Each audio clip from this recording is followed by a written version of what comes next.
So the topic for today's sermon is a story about a dangerous man who, given a new chance, became a better person.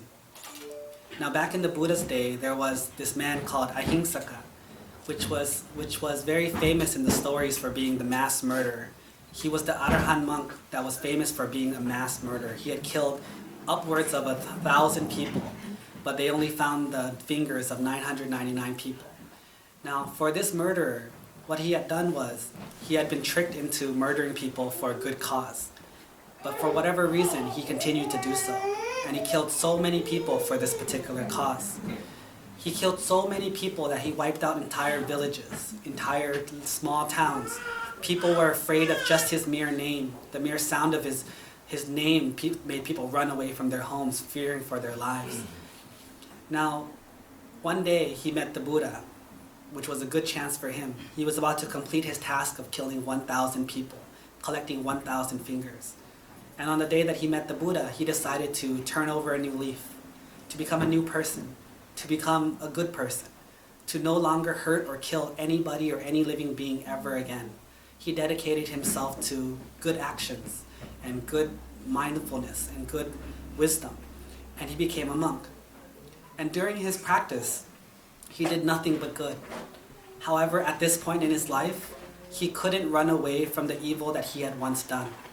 People in the villages, the towns in which he lived, they remembered him. They knew about his stories. Even though they respected him as a monk, they still were afraid of him. So they ran away.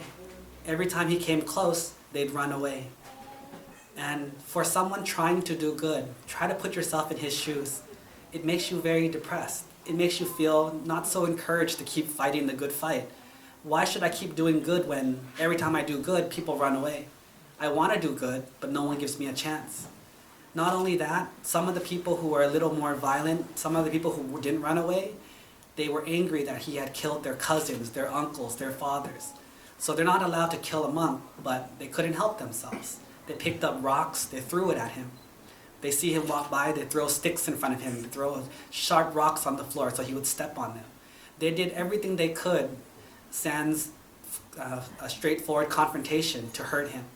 Sometimes they would even take feces and put it in his bowl, which would ruin his entire meal. Some days they would just give him dirt or sand instead of food. And it really discouraged him. It came to a point where he was very discouraged. To go back into the regular world, he couldn't do that anymore. He's become a monk and he doesn't ever want to go back. But at the same time, he couldn't do anything. He couldn't go on alms rounds, he couldn't help people. No one would even let him get close. And for the people that did, they tried to hurt him. They tried to dissuade him from what he was doing. So it made Ankurimara or Onkuriman very discouraged. Well, at that point, the Buddha came to him and said, Onkurimara, be strong. Remember the past that you have done. That which you are taking right now, what is happening to you right now, is considered very little compared to what you did.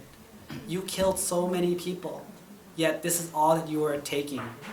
Some feces, some rocks, some bad words, some people running away from you, that's it.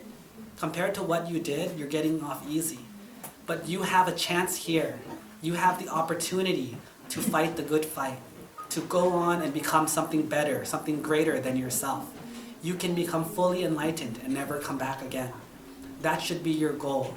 You should not sit here and be sad and be depressed about the evil that you have done. Instead, use it as a springboard to remind yourself never to repeat your old problems ever again. Whether they be addiction, adultery, just bad manners, bad behavior, whatever it is that we have, we can use this story as an example. A man as violent, as evil, as horrible as Onkurimara, the murderer of over 1,000 people, still had the opportunity to become good in his final life. Therefore, what about us? I highly doubt any of us here are mass murderers or serial killers, or at least I hope not. And we've done bad. We've hurt people, we've cheated on people, we've stolen, we've killed, we've done various things that are bad. However, if we use him as an example, it's not too late. It's never too late to try to be good. The more bad that we have done, the harder it will be to do good. People will remember you. People will give you a hard time. But we use Onkurimara as our example that it's never too late. So for this new year, do not just close your eyes and say, I'm going to be a good person. Remember what you did. Remember all the pain that you caused. Remember all the people that you hurt. But don't be sad about it. Just remember. We remember and we move on. We move on with strength, with resolve that I will not ever do that again. I remember the pain it caused me. I remember the pain it caused people around me. I will never do that again. Have the bad and the evil that you have done work as power, work as your encouragement to not repeat it ever again. People who have lost weight, people who have quit addiction, people who have become nice people, people who have stopped being adulterous, people who have stopped cheating, stealing, whatever it is that you used to do. Don't forget it. Remember that that's who you used to be, and we don't have to go back to that ever again. A smart person learns from their mistakes. However, a fool is doomed and destined to repeat them.